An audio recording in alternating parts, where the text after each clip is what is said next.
What's the password? Do you remember when you were a little kid and you and your friends used to provocatively wield that question? You'd build a fort made out of blankets, and when your parents came around with a steaming hot plate of chicken nuggets, you'd screech from inside the fort, "What's the password?"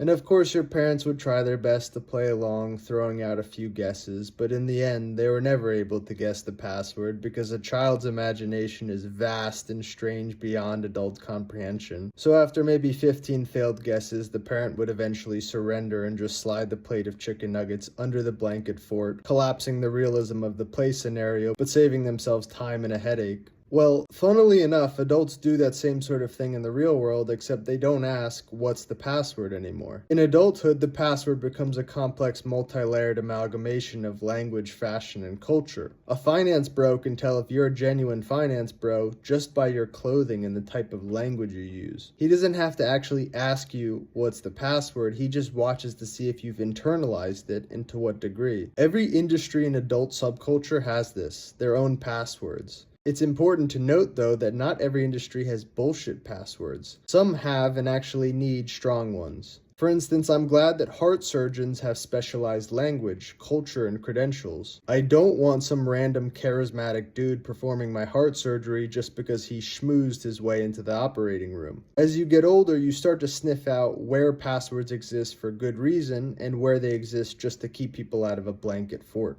If it's the latter, some bullshit blanket fort password, please don't let yourself be intimidated. These kinds of passwords always seem more complicated at first than they really are. Finance bro language and fashion can be learned. Corporate jargon can be learned. Inside jokes can be learned. And if people are trying to make it seem like you can't learn these things, it's probably because they know you can, and this is their last chance to scare you away before you storm their blanket fort.